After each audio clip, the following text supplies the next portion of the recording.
I welcome everyone to the third session of today. I see our speaker has joined us, Malvika ma'am. Yes, good afternoon, ma'am. Am I audible? Yes, ma'am. Yes, ma'am. You can proceed, ma'am. Okay, thank you ma'am. सभी को नमस्कार और इस सत्र में मैं आप सभी का स्वागत करती हूँ। प्रोफेसर बनमाली बिस्माल सर का बहुत बहुत स्वागत है हमारे इस सत्र में। सर जो हैं संस्कृत के लेखक होने के साथ साथ कवि, कथाकार, संपादक, समीक्षक, अनुवादक एवं शोध मार्गदर्शक आदि के अनेकों रूप की भूमिकाओं में प्रसिद्ध हैं। उनको कई पुरस्कारों से भी सम्मानित किया गया है। सर, हमें गर्व है कि आप हमारे इस सत्र के आज मुख्य वक्ता हैं। उत्तर प्रदेश संस्कृत संस्थान ने उन्हें बाण भट्ट विविध पुरस्कार आदि से सम्मानित किया। दिल्ली संस्कृत अकादमी में सर को सम्मान प्राप्त हुआ। हिंदी साहित्य सम्मेलन इलाहाबाद से सर को सम्मान प्राप्त हुआ और अनेकों इस प्रकार के कई सम्मान से सर आज अपने बीच हैं। हम सब गौरवान्वित महसूस कर रहे हैं। Sir, hello, am I audible? Yes, yes, you are. Ma'am, has sir joined? Has joined us. Welcome, sir, on behalf of CPDHE and PGDAV Evening College. I welcome you today to our fifth day of our refresher course. Now, I'd like to request Dr. Malvika to please introduce us to our esteemed speaker today. Over to you, Malvika, ma'am. Thank you Pallavi ma'am. नमस्कार sir और नमस्कार सभी साथियों को। आज हमारे बीच professor Banmali Biswal sir हैं, जो कि हमारे लिए एक गौरव की बात है।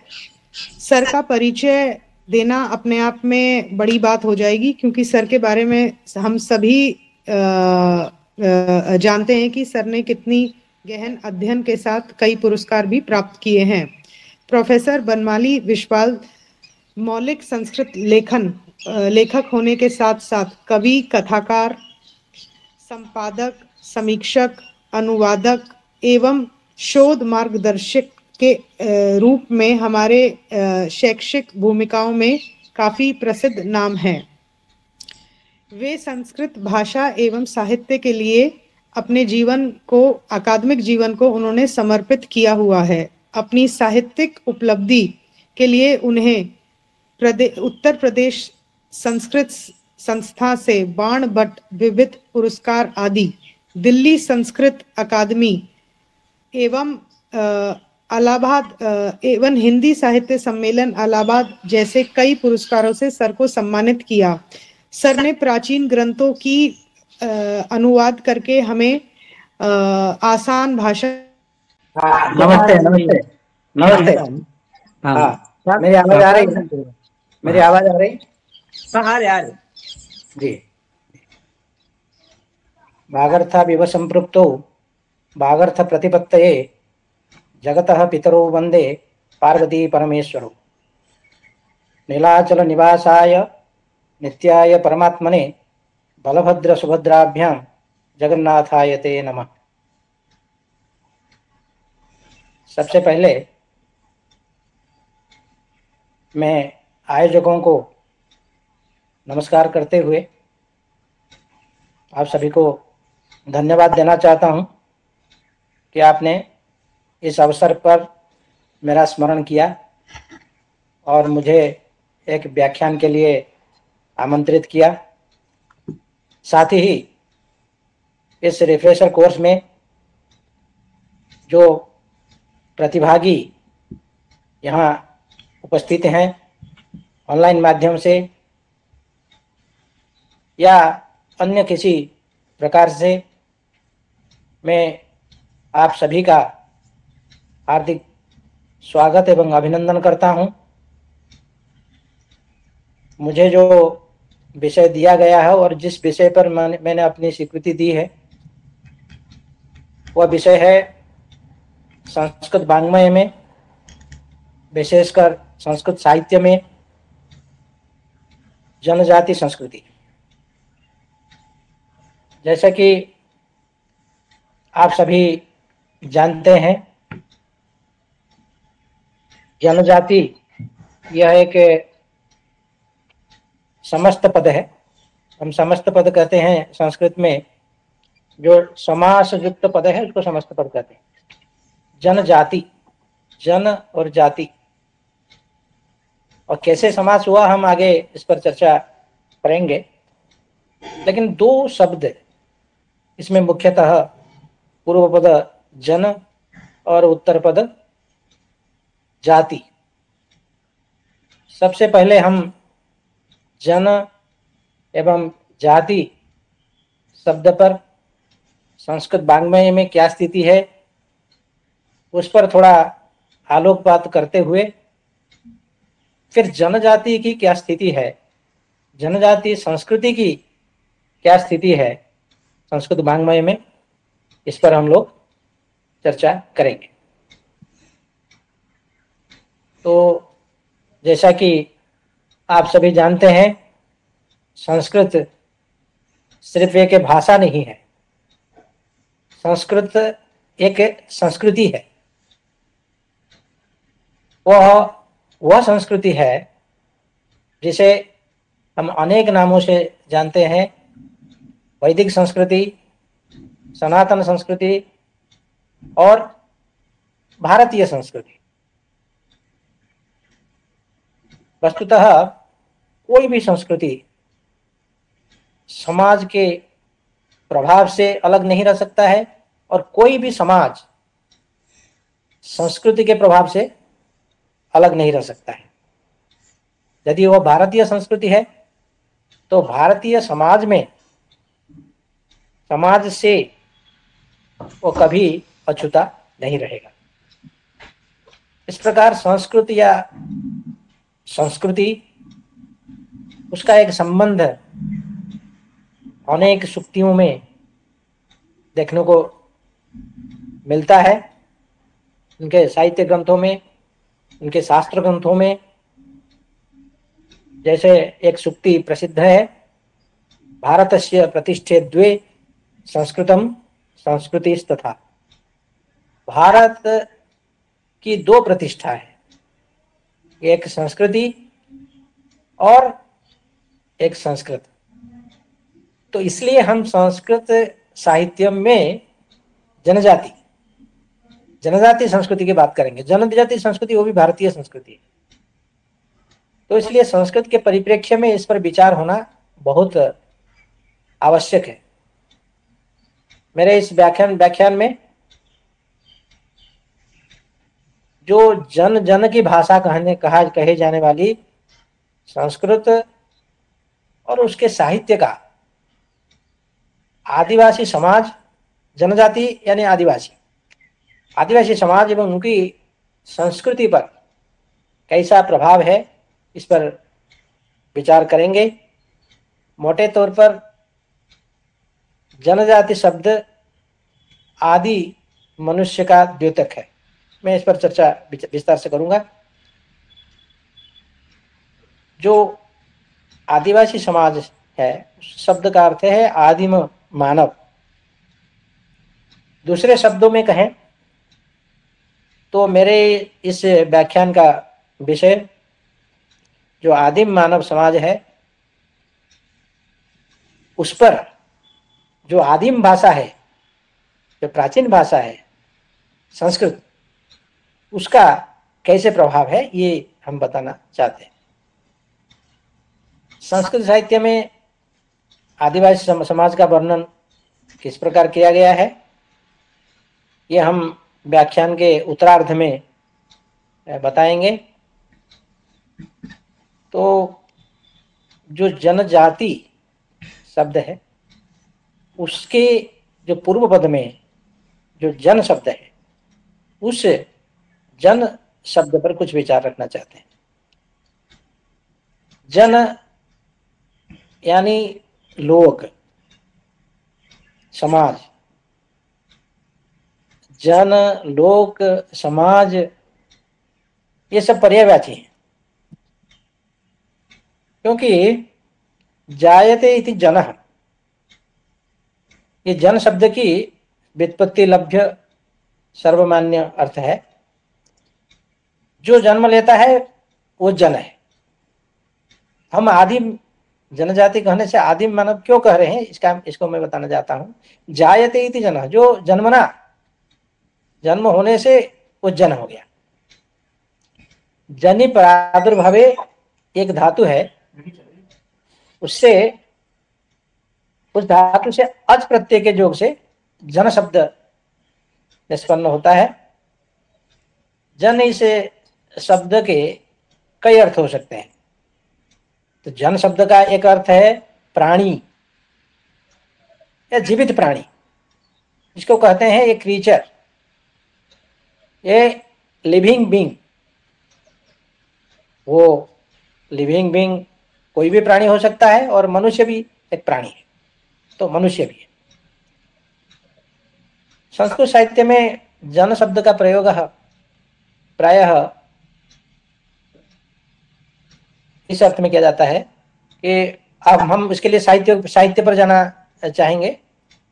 कालिदास के अभिज्ञान शाकुंतलम में कालिदास कहते हैं, कोवयम कोपरक परोक्ष मन्मथः मृगसावैः सममेधितो जनः। वो दुष्यंत कहते हैं, हम कहाँ हैं, और मन्मथ से परोक्ष हिरण के बच्चों के साथ पलने बढ़ने वाली अयम जनः कहा, जनः।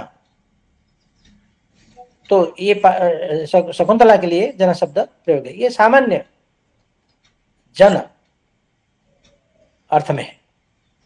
इसी प्रकार उत्तर रामचरित में जन शब्द का प्रयोग होता है, तत्तस्य किमपि द्रव्यम जो ही जस्य प्रयोजनः। उसके पास वही सब कुछ है जो जिसका प्रिय व्यक्ति है। तो जन मतलब व्यक्ति, सामान्य व्यक्ति, ये कहने का हमारा तात्पर्य है। कुमार संभव के 5वें सर्ग में भी कालिदास कहते हैं, अयम जनः पृष्ठमनास तपोधने। यह आदमी मतलब ब्रह्मचारी शिव तपस्या के धनी से पूछने की सोच वाला है। पृष्ठमनाः तपोधने अयम जनः। रघुवंश में कालिदास जन शब्द का प्रयोग भी इसी अर्थ में करते हैं, भगवान परवान अयम जनः प्रतिकूलाचरितम क्षमस्व में। ये व्यक्ति है जो परतंत्र है, इसलिए मुझे अपने परिवार के विरुद्ध किए गए कार्यों के लिए क्षमा करें, इस तरह से एक प्रसंग है। और नागानंद भी जन शब्द का प्रयोग करते हैं, कहते हैं, पश्यानंग सरातूरम जनमिवं त्रातापिनो रक्षति। अनंग प्राणों से पीड़ित इस प्रजा को, सामान्य जन को देखो, रक्षक भी हमारे रक्षा करे, त्राता भी न रक्षति। तो किरातार्जुनीयम में एक प्रसंग है, अमर्ष शून्येन जनस्य जंतुना न जात हार्दे न च विद्युषादरः, ऐसे है। तो जो जंतु है वो ना इसके कोई किसी से विरोध करते हैं, ना किसी से अधिक प्रेम करते हैं। तो जानवरों के लिए जनस्य कोई सम्मान नहीं है, ऐसा कुछ प्रसंग है। तो जन जो है यहाँ सामान्य जन के अर्थ में प्रयोग है। बाणभट्ट ने भी कथा जनस्या भिनवा बधूरिव ऐसा प्रयोग करते हैं। कथा जो है जन मतलब सामान्य जन के अभिनव नई नवेली दुल्हन जैसी, ऐसा करते हैं। तो वहां भी ये सामान्य अर्थ में आज में प्रयोग करते हैं। और जन का सामान्य व्यक्ति के सिवा अलावा कई और अर्थ हैं, जैसे मित्र, निर्बल, दास, इत्यादि अर्थ भी जन का है। तो जन का अर्थ एक है संसार, लोक। कैसे ना, अमरकोश में अमर सिंह कहते हैं लोकस्तु भुवने जने। तो जन ये है लोक, संसार। त्रिस्वथ जगति लोके विष्टपम भुवनम जगत। तो इस तरह से प्रयोग अमरकोश में करते हैं। तो वो लोक क्या है, लोक्यते इति लोकः, लोक शब्द की उत्पत्ति है जिसका अर्थ है संसार। तो जन लोकः मतलब जन भी संसार है। तो मेदिनी कोश में भी कहा गया है मोहर लोक से जो ऊपर का लोक है वो जनलोक है। तो 14 लोगों की लोक की चर्चा है। तो 7 लोगों का लोक, लोक मतलब लोक, 14 लोक, 7 लोक की चर्चा अग्नि पुराण में आती है। भूर्भुवः स्वर्महश्चैव जनस्य तप एव च सत्यलोकश्च सप्तैते लोकास्तु परिकीर्तिता। भूर्लोको भुवः स्वर्लोकोस्त्रैलोक्यमिदमुच्यते महर्जनस्तपः सत्य सप्तलोकाः प्रकीर्तिता सत्यलोकाश्च सप्तैते लोकास्तु परिकीर्तिता। ये इस प्रकार 7 लोक है। जो महर लोक है उसके ऊपर वाला जो लोक है वो जनलोक है, ऐसा मेदिनी कोश भी कहता है। तो 3 लोक में तो स्वर्ग, पृथ्वी, पाताल आते हैं। तो 14 लोक है, इसमें सप्त ऊर्ध्वलोका है। जो 7 जो है ऊर्ध्वलोक है और 7 अधोलोक है, ये मिला करके 14 लोक है। तो 7 ऊर्ध्वलोक कौन है ना, भूर्लोक, भुवरलोक, स्वरलोक, महरलोक, जनलोक। यहाँ एक जनलोक भी है, मेरा कहने का जो तात्पर्य है। तो ये जो 7 ऊर्ध्वलोकों में एक लोक है जनलोक। इसी प्रकार 7 के 7 जो अधोलोक है उसमें अतल, वितल, सतल, रसातल, तलातल इत्यादि ये 7 लोक होते हैं। पाताल भी इसमें। और ये जन शब्द जनों के समूह के अर्थ में भी प्रयोग होता है। जन एक सामान्य व्यक्ति के लिए भी प्रयोग है और जन संसार के लिए प्रयोग है। और जनों के समूह, जनानाम समूह। तो जनानाम समूह मनुष्य जाति, तो समूह अर्थ में जाति। तो संस्कृत वाङ्मय में अन्य अनेकत्र जन शब्द जन के समूह के अर्थ में प्रयोग है। जैसे कि महाभारत में अतः प्रभाते तुमुले निशि सुप्ते जने तथा तदुग्रादिपयद भीमः शेते जत्र पुरातन, एक प्रयोग है। यहाँ जन निशि सुप्ते जने, जब रात में जन समूह मतलब जनता का समूह जब रात में सो गए, ऐसा। इसी प्रकार मालविकाग्निमित्र में भी जन शब्द का प्रयोग जन समूह के अर्थ में हुआ है।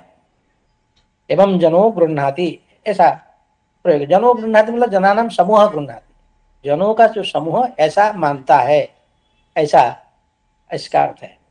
अभिज्ञान शाकुंतलम में जन शब्द का प्रयोग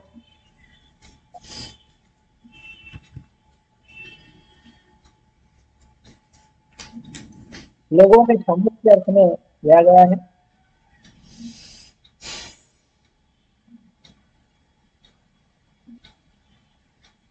सतिमपि ज्ञाति कुलैक संश्रयां जनोन्यथा भर्तृमतिं विसंख्यते। जनः भर्तृमतिं ज्ञाति कुलैक संश्रयां विसंकते, सतीमपि विसंकते। सती को भी शंका कर रही है। जन मतलब जनानाम समूह, जन के समूह, ऐसा अर्थ है। तो जनजाति शब्द में प्रयुक्त जो जन शब्द है वो सामान्य मनुष्यवाची है, जन समूहवाची है, ये मेरा कहना है।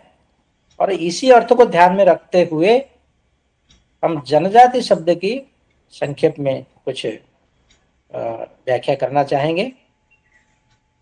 तो जनजाति इस शब्द में जैसे कि हमने बताया कि दो शब्द है, जन और जाति। जन शब्द क्या है हमने बता दिया।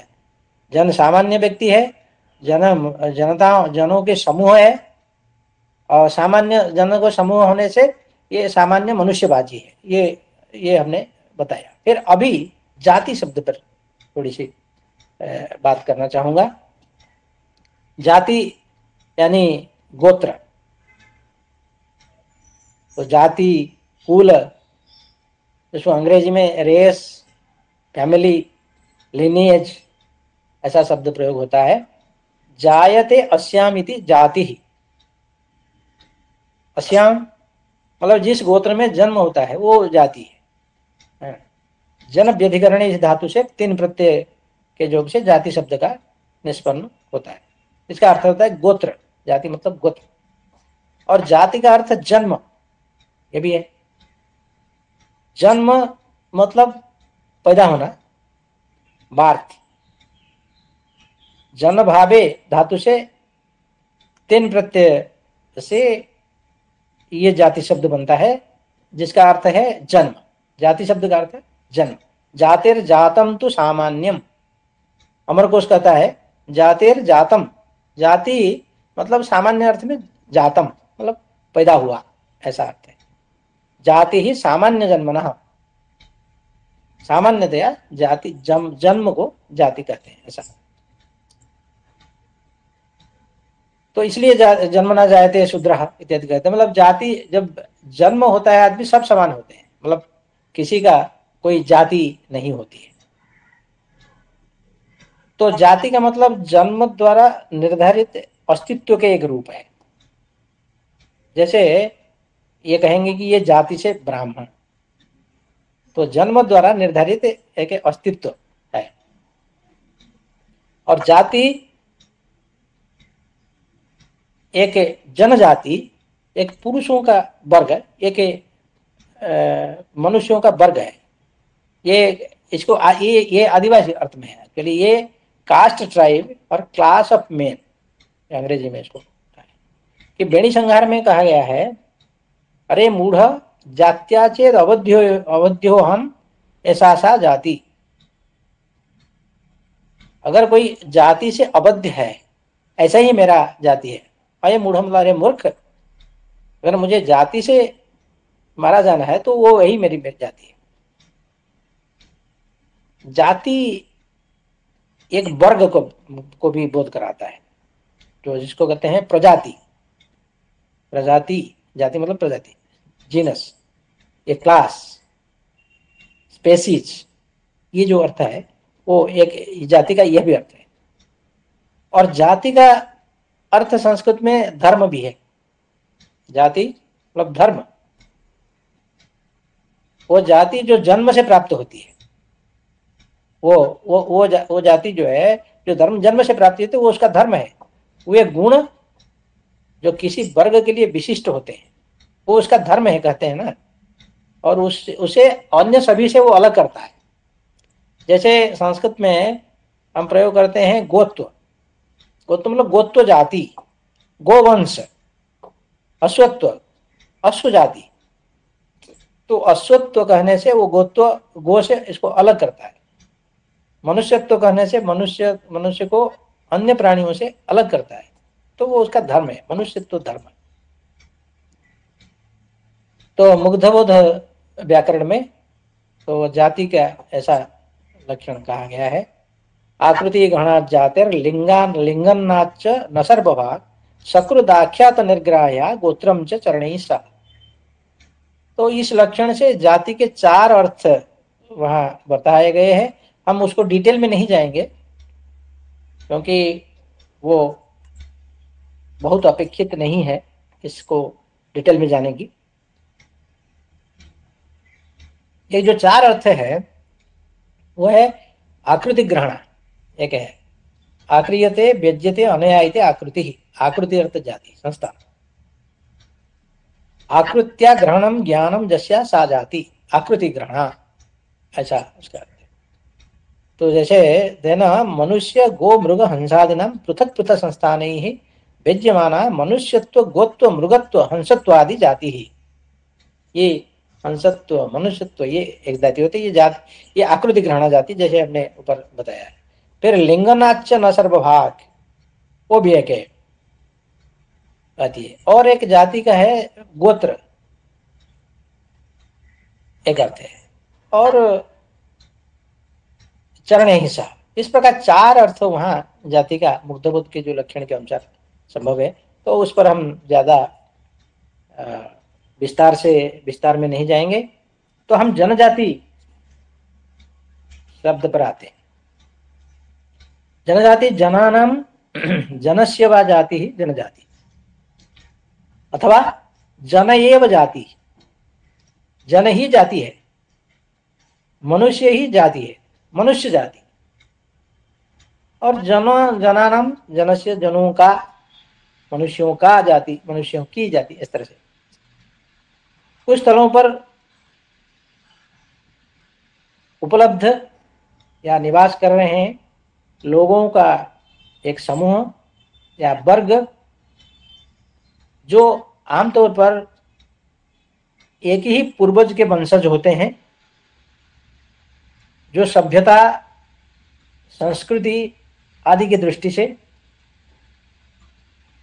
पड़ोसी निवासियों से भी अलग होते हैं। तो जाति वो एक जनजाति कहने से एक सामाजिक समुदाय,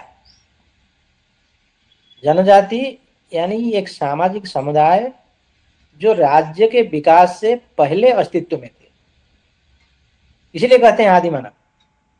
राज्य की या राष्ट्र के जब विकास नहीं होता, उससे पहले जो एग्जिस्ट कर रहे थे, जो अस्तित्व में थे, उसको कहेंगे जनजाति।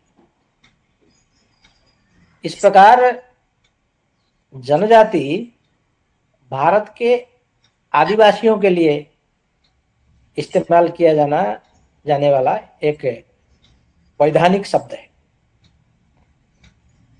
संविधान आदिवासियों के लिए अनुसूचित जनजाति शब्द का प्रयोग करता है और उनके लिए कोई विशेष अन्य प्रावधान नहीं करता। अनुसूचित जनजाति, तो जनजाति के पर्यायवाची अनेक शब्द हैं। जैसे जो संस्कृत में ही अनेक शब्द हैं पर्यायवाची शब्द जनजाति के, जैसे आदिवासी, वनेचर, किरात, शबर, किन्नर, किम पुरुष। आटवी का एक शब्द है, आटवी मतलब वन, और जो अटवी में रहते हैं वो आटवी का, वनेचर एक तरह से वही है। और वनवासी और गिरिजन इत्यादि शब्द संस्कृत में उपलब्ध होते हैं। तो जनजातियों की जो संवैधानिक स्थिति है उसमें भारत में अनुसूचित जातियों से संबंधित है। जैसे मुख्यतः 2 भागों में बांटा गया है और सुरक्षा और विकास के लिए इसको 2 भागों में बांटा जाएगा। अनुसूचित जातियों की सुरक्षा से संबंधित प्रावधान संविधान के अनेक अनुच्छेदों में किए गए हैं। अनुच्छेदों की संख्या इसमें आप लोगों को बता सकता हूं, जैसे 19(5), 23, 29, 24, 16, 4 और खास करके यो 5वीं और 6ठी सूची में ये शामिल है। और अनुसूचित जनजातियों के विकास से संबंधित प्रावधान मुख्य रूप से अनुच्छेद 275(1) की पहली उपधारा और दूसरी उपधारा 339(2) में निहित है। तो इसको आप विशेष, ये तो सामान्य बातें हैं, तो संविधान के प्रसंग में आप लोग इसको अपने से आप देख सकते हैं। भारत में अनुसूचित जनजातियों की संख्या जब न के बराबर हो चुकी थे, किसी भी समुदाय को अनुसूचित जनजाति के श्रेणी में शामिल करने के आधार इस प्रकार होते हैं इसमें आदिम विशेषताएं होती है, विशिष्ट संस्कृति होती है, भौगोलिक अलगाव, समाज के एक बड़े वर्ग से संपर्क करने में अनिच्छा, और बाद की जो किसको कहते हैं पिछड़ापन हो। तो ये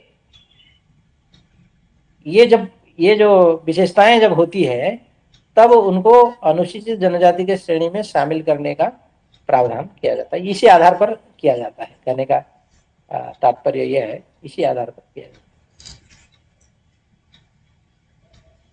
तो जनजाति शब्द की उत्पत्ति अगर कहेंगे जन तो आदि अर्थात मूल, वासी अर्थात निवासी, आदिवासी जो शब्द है जनजाति के लिए, आदिवासी शब्द आज भी प्रयोग होता है। इसलिए हमारा विषय है आदिवासी संस्कृत वाङ्मय में आदिवासी संस्कृति, ये कह सकते जनजाति संस्कृति तो आदिवासी संस्कृति। तो आदिवासी अर्थ क्या हुआ? आदि अर्थात मूल, वासी अर्थात निवासी, तो अर्थात मूल निवासी, आदिवासी मतलब मूल निवासी। तो यही मूल निवासी है। भारतीय जनसंख्या के 8.6 100 मिलियन लोगों को आदिवासी श्रेणी में रखा गया।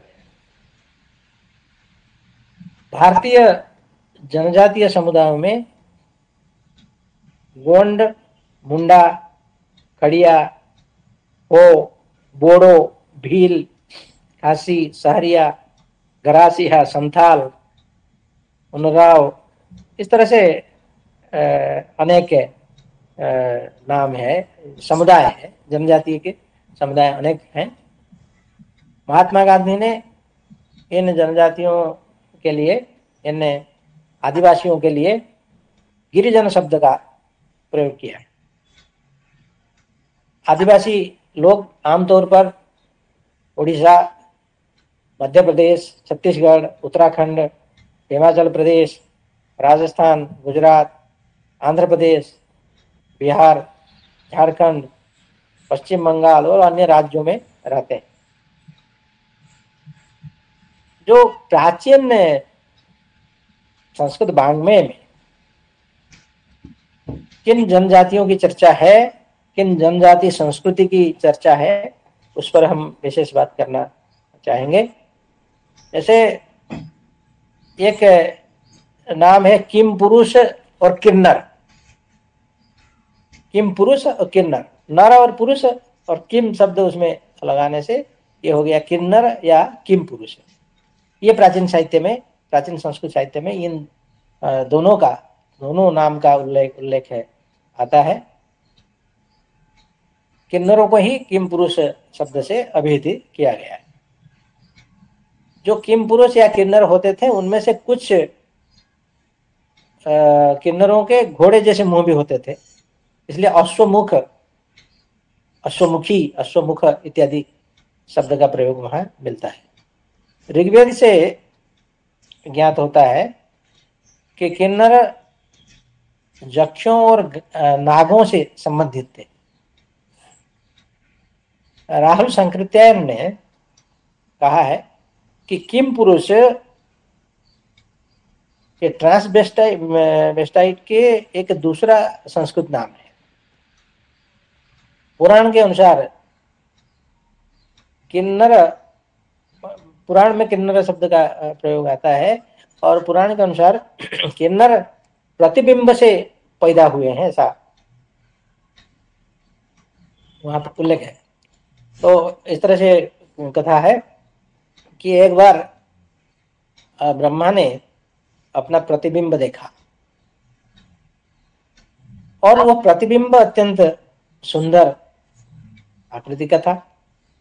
इसलिए उन्होंने उस छवि से, उस प्रतिबिंब से एक किन्नर या एक किम पुरुष को जन्म दिया, ऐसी कथा है।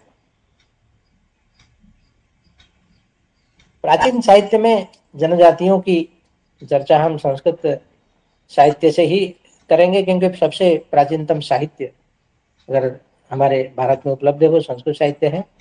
तो संस्कृत साहित्य में जनजाति के लिए वनेचर, किरात, किन्नर, किम पुरुष आदि अनेक शब्दों का प्रयोग होता है। किरात और वनेचर शब्द का प्रयोग महाभारत के वन पर्व में देखा जा सकता है। यम ने उसे भाग्य की देवी की सुरक्षा में कौरवों के राजा के व्यवहार को जानने के लिए नियुक्त किया। जो किरातार्जुनीयम है, आप एक काव्य है भारवी के, उसमें प्रसंग आता है कि वन में घूमने वाला वो पथिक जो अपनी जाति और लिंग से जाना जाता था, सवर्ण लिंगी, वो द्वैत वन में युधिष्ठिर के पास पहुंचता है। तो श्रीह कुरूणाम अधिपस्य पालनीम प्रजासु वृत्तिम जमजुक्त वेदितम यम जमजुक्त वेदितुम सवर्ण लिंगी विदितः समाजजौ युधिष्ठिरम द्वैत वने वनेचर। तो कालिदास के साहित्य में विशेषकर जनजातियों की चर्चा है। वहाँ जनजातियों के लिए अनेक शब्दों का प्रयोग हुआ। जो जो शब्द हमने अभी उच्चारित किया है उनमें से किरात, वनवास, वनवासी, वनेचर, किन्नर, विद्याधर, अश्वमुख इत्यादि शब्द कालिदास के साहित्य में उपलब्ध होते हैं। कुमार संभव में किरात शब्द का प्रयोग दो पद्यों में देखा जा सकता है। एक है पदम तुषारा श्रुति धौत रक्तम जस्मिन्न दृष्ट्वापि हतद्युपानं विदन्ति मार्गम नखरंध्र मुक्तैः मुक्ता फलैः केसरिणां किरातः। तो मार्ग कैसे जानते थे? किरात लोग जो है मार्ग को वहाँ कैसे जानते थे, वो उसके बारे में चर्चा है कि जो बर्फ है वो बर्फ में जो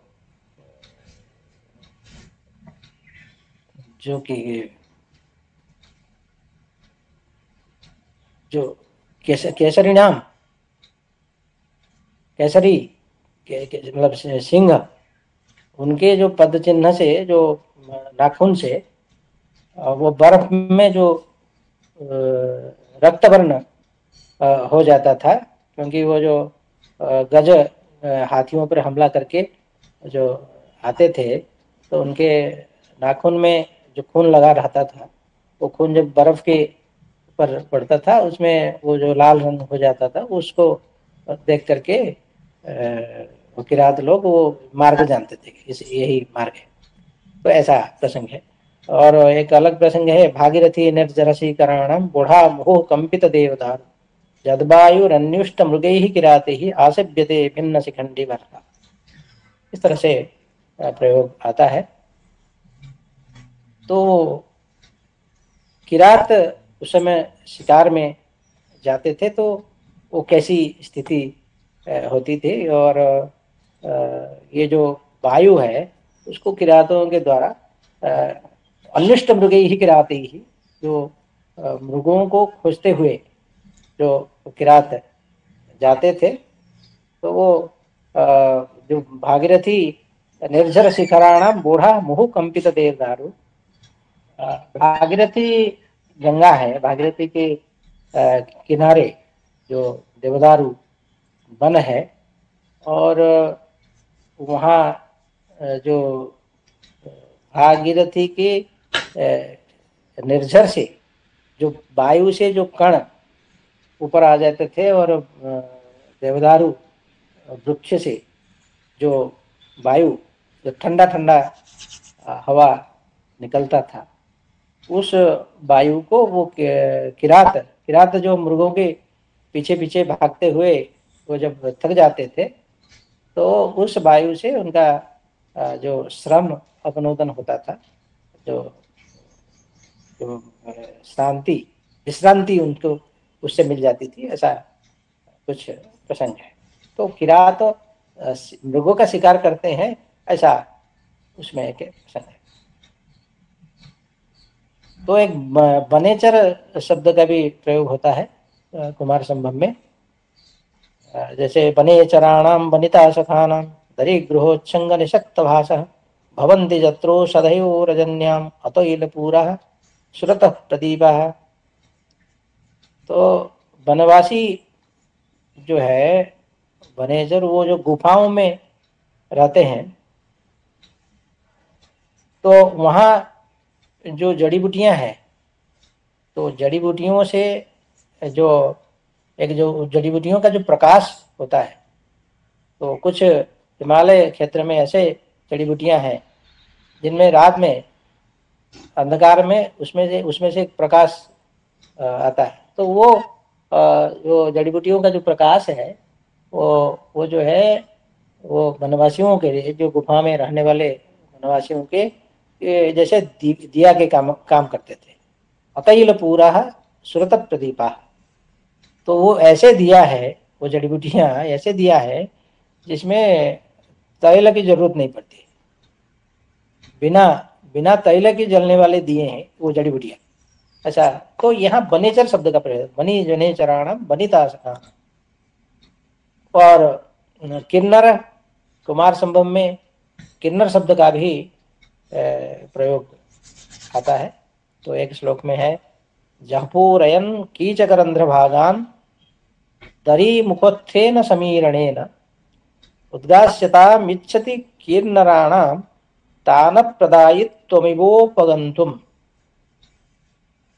जो पहाड़ के मुख से जो हवा आती है, तो वो जो वंश वृक्ष है कीचक रंध्रभागी, आप जानते हैं जैसे बांस के वृक्ष होते हैं वो घने होते हैं, और हिमालय क्षेत्र में बांस के भी वृक्ष पाए जाते हैं।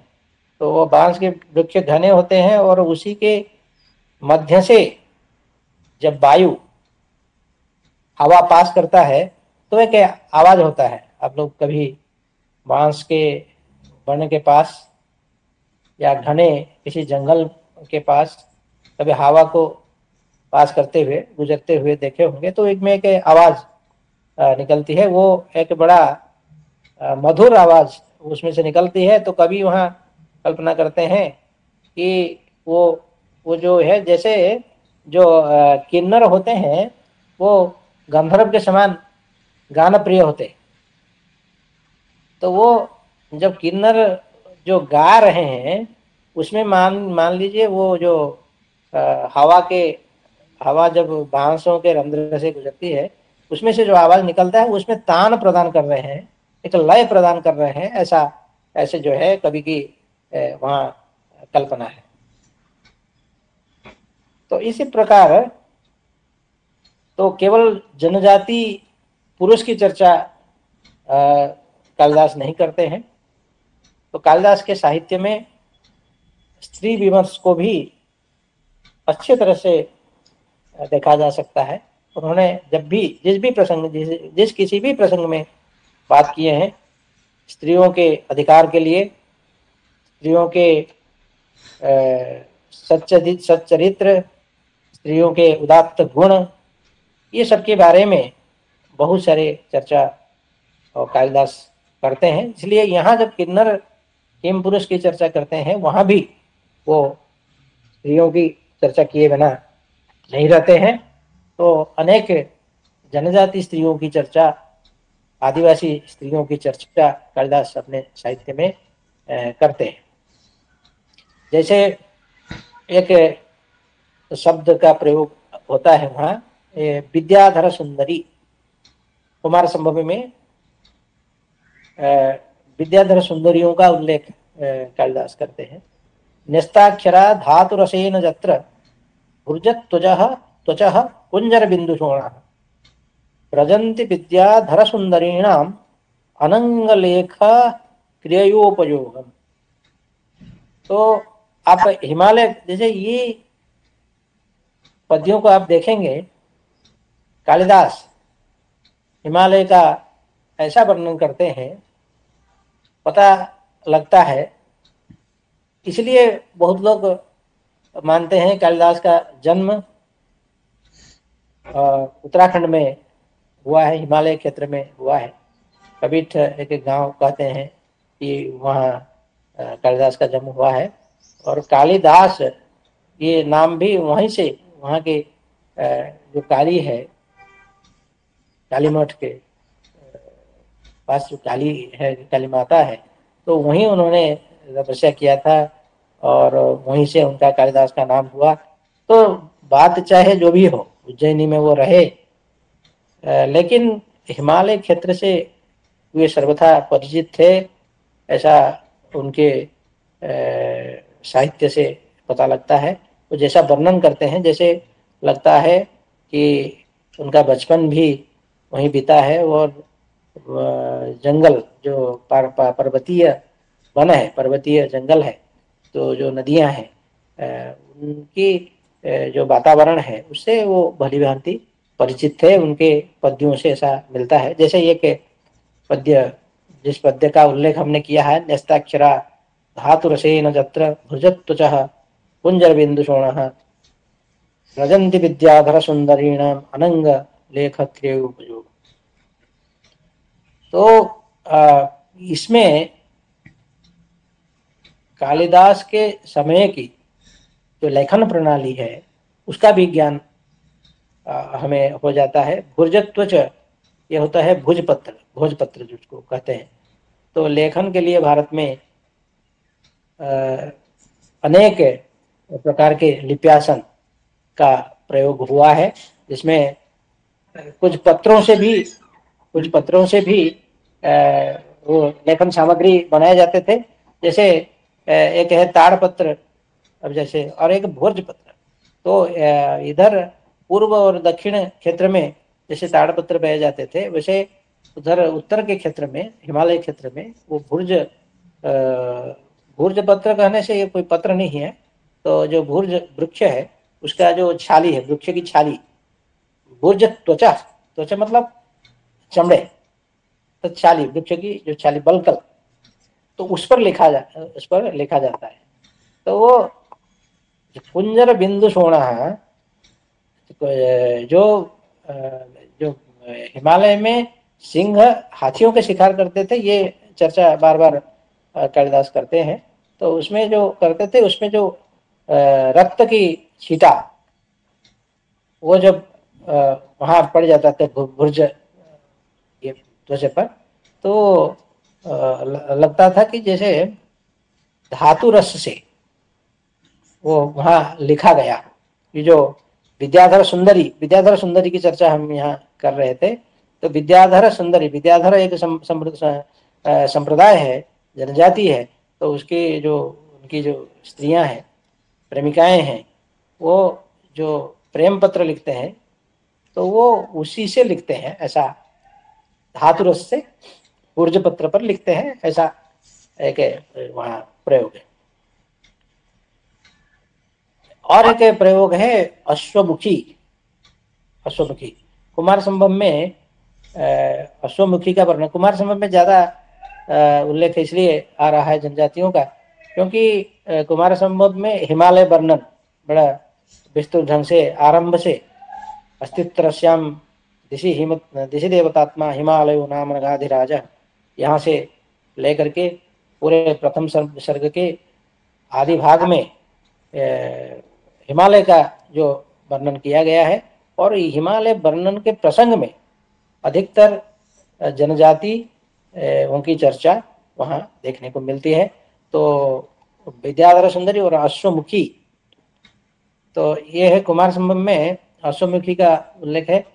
एक श्लोक है, उद्वेजयत्यंगुलिपार्श्निभागान् मार्गे शिलीभूत हिमेपि जत्र नदुर्बहश्रोणि प्रयोधरार्था भिन्दन्ति मंदाम गतिमश्वमुख्य।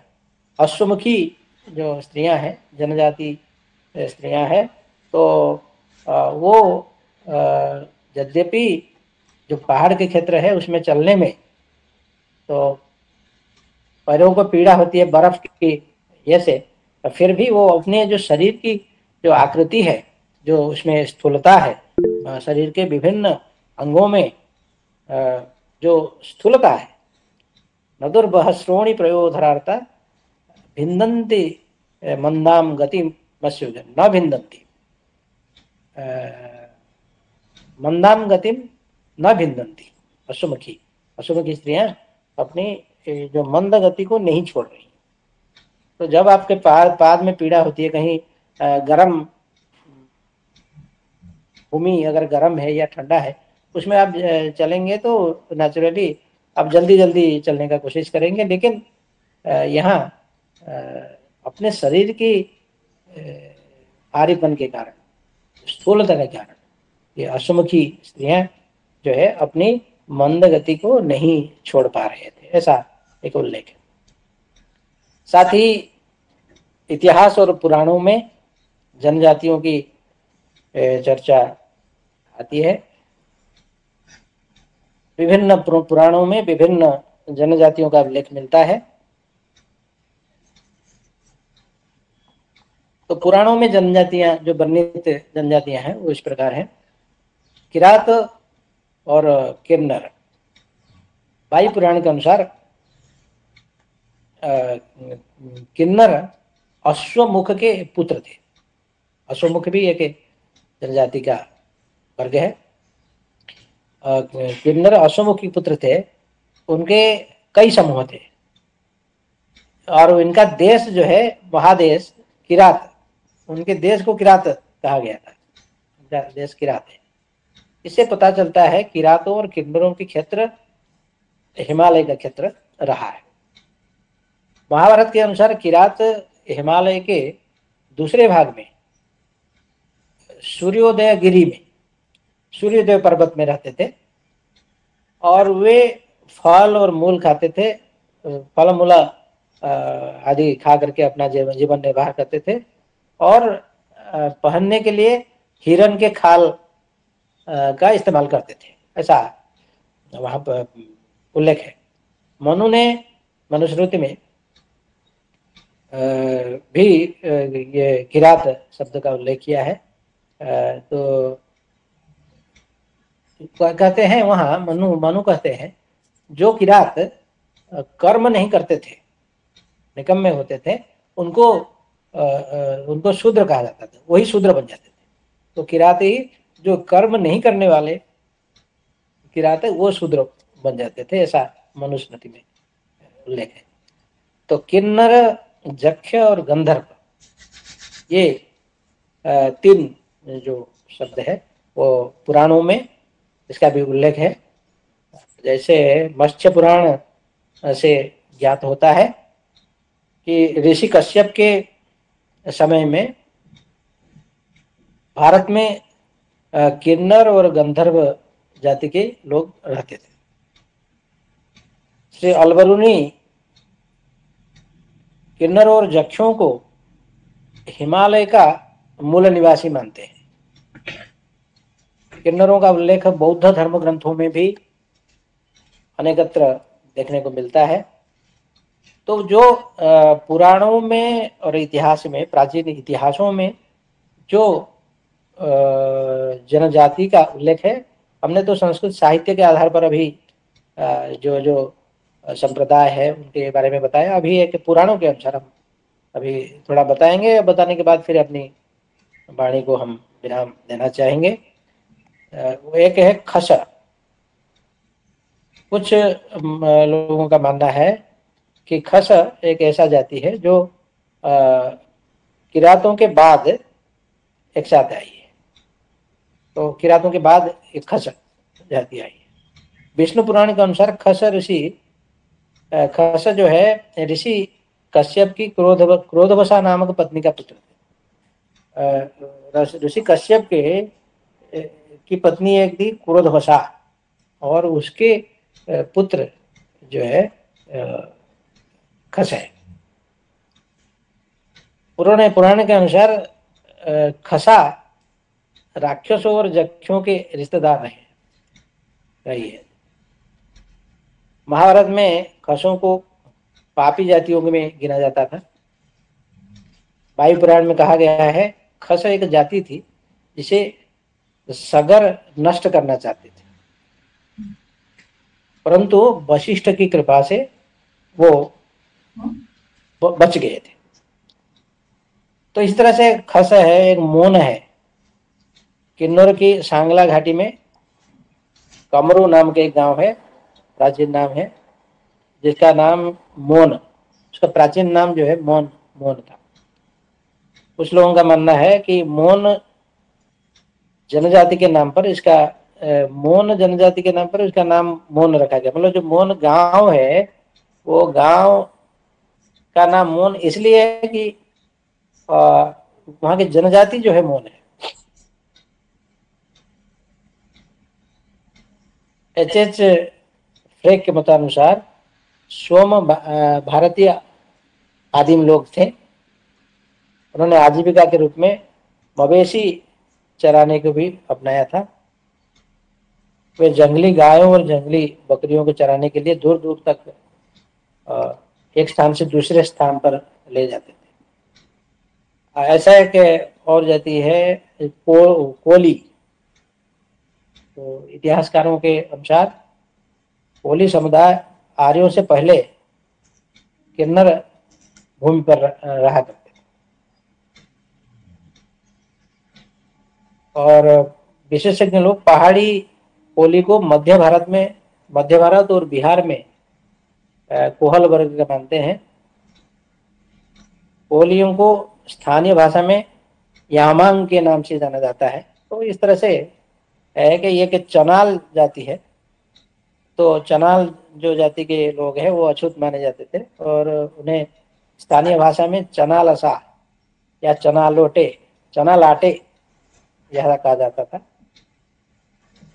इनका व्यवसाय या आजीविका बुनाई का था, तंतुबार। वे खुद को वेरू और कोली जाति के लोगों से अलग मानते थे। इस तरह से कि बायरू जनजाति के लोग लकड़ी और धातु के काम करने में कुशल थे। और इस तरह से भारत में जनसंख्या के बारे में यद्यपि कोई स्पष्ट जानकारी नहीं है, लेकिन इतने सारे तथ्य जनजातियों के बारे में प्राचीन संस्कृत वाङ्मय में हमें मिलते हैं।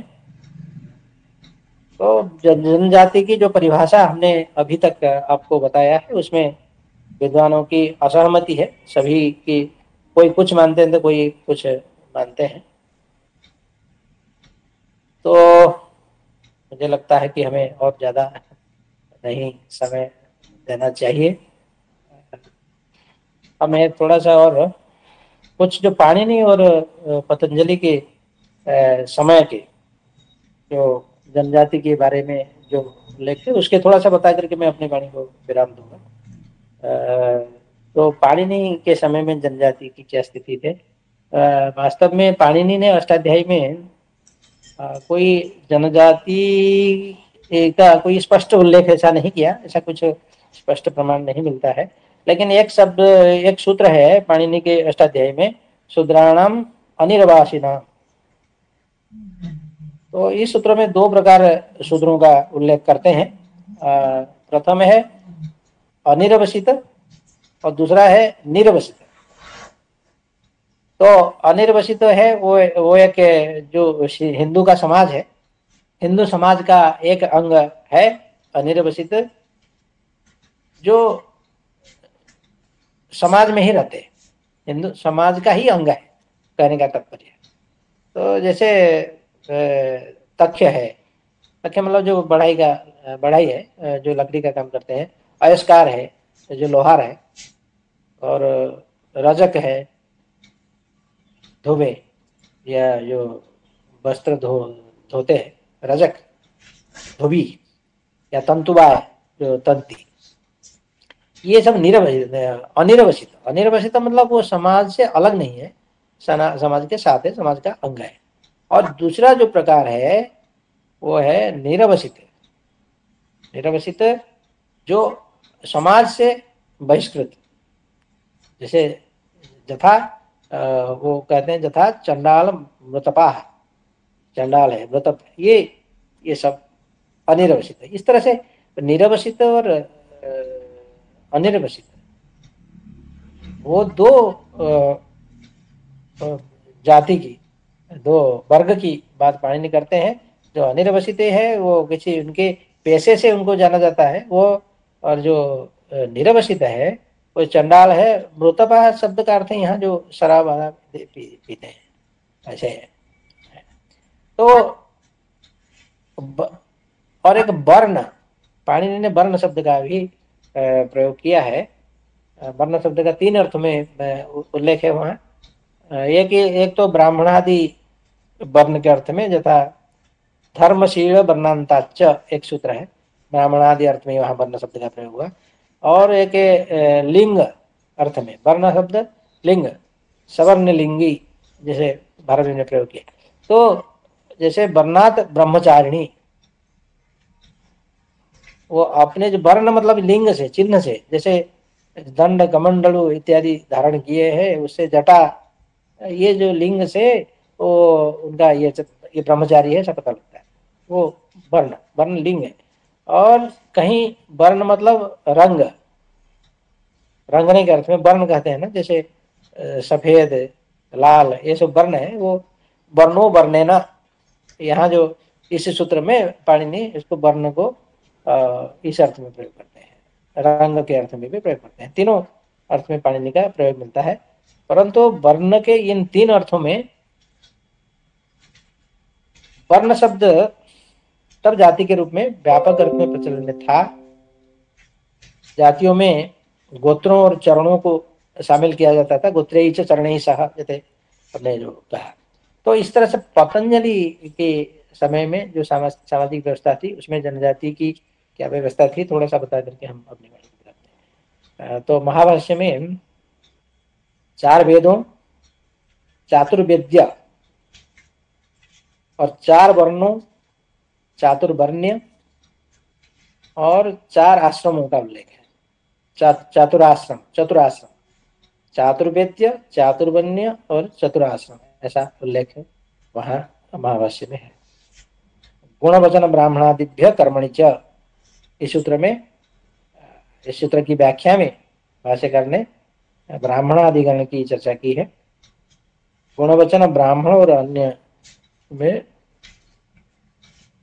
तो इस तरह से वहाँ आश्रम के प्रसंग में, वर्ण के प्रसंग में और वेद के प्रसंग में वहाँ चर्चा मिलती है। तो जाति वर्णों में ब्राह्मण, क्षत्रिय, वैश्य, शूद्र, ये सब वहाँ उल्लेख थे। लेकिन इस तरह से जनजाति के रूप में ऐसा कुछ स्पष्ट उल्लेख वहाँ महाभाष्य के किसी भी सूत्र व्याख्या में ऐसा देखने को नहीं मिलता है। ऐसा हमारा जो अध्ययन है।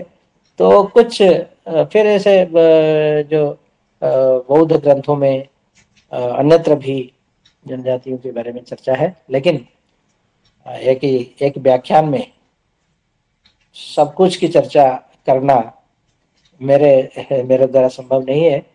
मेरे द्वारा के किसी के द्वारा भी एक व्याख्यान में सभी विषयों को कवर करना नहीं होता है। लेकिन यथासाध्य हमने आप लोगों के समक्ष संस्कृत वाङ्मय में आदिवासी और आदिवासी संस्कृति की, जनजाति और जनजातीय संस्कृति की जो स्थिति रही है, उसके बारे में कुछ अपना वक्तव्य रखा है। मेरी व्यस्तता के बावजूद हमने कुछ आप लोगों के समक्ष उपस्थित होकर के कुछ बोल सके, इसलिए मैं अपने को सौभाग्यशाली मानता हूँ। तो फिर एक बार आप सभी को पुनः एक बार धन्यवाद देते हुए मैं अपनी वाणी को विराम देता हूँ। धन्यवाद। बहुत बहुत धन्यवाद गुरुजी।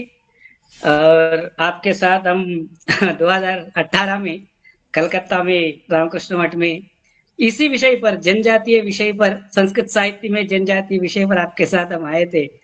बहुत कुछ सीखा। आप तो वैदिक वाङ्मय से लेकर संहिता, आरण्यक, ब्राह्मण, उपनिषद, धर्मशास्त्र, पुराण और लौकिक पंचमहाकाव्यों से बहुत सारे विषयों को आप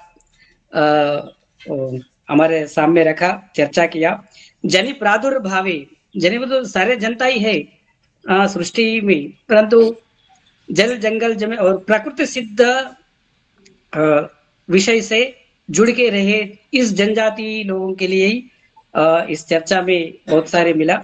वनेचराणाम वनिता सखानाम तान प्रदायित्व विभोपगंतुम, ये सारे आप उस समय में बताए थे। और महाभारत से ययाति चरित्र, पुराणों से भी ययाति चरित्र में, और हम भी ढूंढे थे उसमें उसमें और मध्यम व्यायोग में भी आते घटोत्कच का इत्यादि अनेक विषय संस्कृत वाङ्मय में जनजातियों का प्रस्ताव किधर किधर है, बहुत सारे आप मार्गदर्शन किया, बहुत अच्छा लगा सर। और कोई किसी को शंका है और कुछ चर्चा करना पूछ सकते 1-2 मिनट। सर नमस्कार सर, जी। मैं डॉक्टर मालविका। सर जी। आपका बहुत बहुत धन्यवाद है, आपने अपने व्याख्यान द्वारा बहुत ही हमें मौलिक और ऐसे प्राचीन ज्ञान से हमें हमारा परिचय करवाया।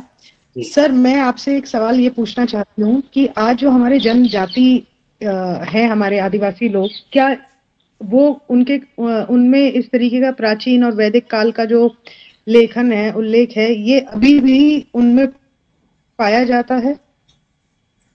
देखिए, वो गुण और वो स्थिति वो तो पाई जाती है, लेकिन मुझे नहीं लगता कि वे उसे सचेतन है कि ऐसे उल्लेख पुराणों में या प्राचीन संस्कृत वाङ्मय में, वेदों में ऐसा हमारी जाति के बारे में ऐसा उल्लेख है और तदनुसार हम करें, ऐसा सचेतनता तो उसमें नहीं होगी। तो स्वाभाविक रूप में ऐसी स्थिति अवश्य है, ऐसा मैं मानता हूँ। धन्यवाद सर। और मैं अपने साथियों से अनुरोध करती हूँ कि कोई सर से कुछ सवाल पूछना चाहता है तो प्लीज पूछ सकते हैं।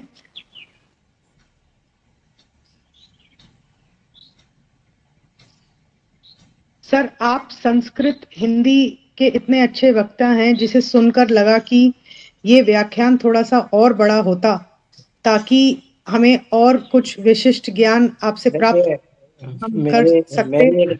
मेरी एक सीमा है, मैं 1 घंटा 1.25 घंटा बोलने के बाद और नहीं बोलता। फिर अगर अलग व्याख्यान होता तो अलग बात होती। जी बिल्कुल सर, आपने बहुत कुछ संक्षिप्त में लेकिन हमें विशेष ज्ञान तक पहुंचाया। सर आपका बहुत धन्यवाद। गुरु जी का संस्कृत जगत में बहुत बड़ा नाम है और उन लोगों से हम सीखते। कई लिखा गुरु जी, और रात को भी पूछा हम संस्कृत में भाषण दूं, नहीं ये संस्कृत का नहीं है। और सारे लोग अलग अलग डिपार्टमेंट से बोल के बताया, सब गुरु जी हिंदी में भाषण दिया। वही बात है जो कलकत्ता की चर्चा कर रहे थे, तो वहाँ में संस्कृत में बोला था, तो संस्कृत में हम प्रायः करते हैं, इसलिए हमने पूछा। तो उन्होंने कहा नहीं, मुझे मालूम नहीं था कि सभी विषयों के यहाँ प्रतिभागी हैं, मुझे मालूम नहीं था, बस तो इसलिए पूछा। बिल्कुल आपको सुनकर के हमें बहुत अच्छा लगा, जिस तरीके से आपने वैदिक काल से लेकर के लोक जाति, जनजाति और कुमार संभव एवं कालिदास तक अत्यंत महत्वपूर्ण बातें हमें बताई, समझाई। ये विशेष और वैदिक ज्ञान हमारे लिए बहुत हमारे ज्ञान को और उजागर करता है। सर आपका बहुत बहुत धन्यवाद। और वैदिक साहित्य का इतना हमें आज सुनने को मिला, हम अपने आप को सौभाग्यशाली समझते हैं। धन्यवाद सर आपका।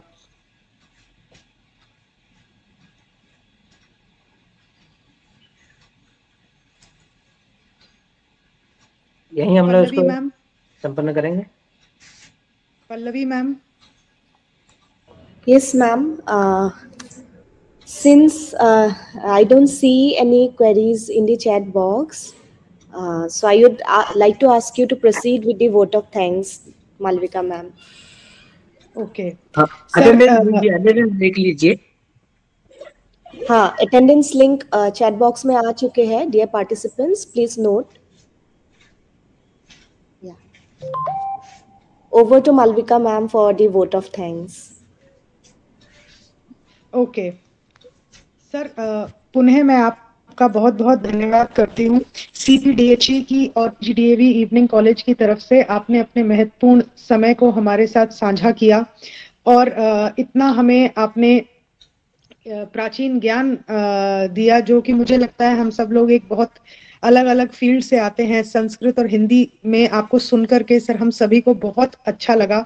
हमारी यही कोशिश रहेगी कि हम दोबारा आपको और विस्तार से इस विषय पर आपसे जान सके, समझ सके। और सभी साथियों की तरफ से सर आपका तहे दिल से बहुत बहुत धन्यवाद है। आप सभी को धन्यवाद।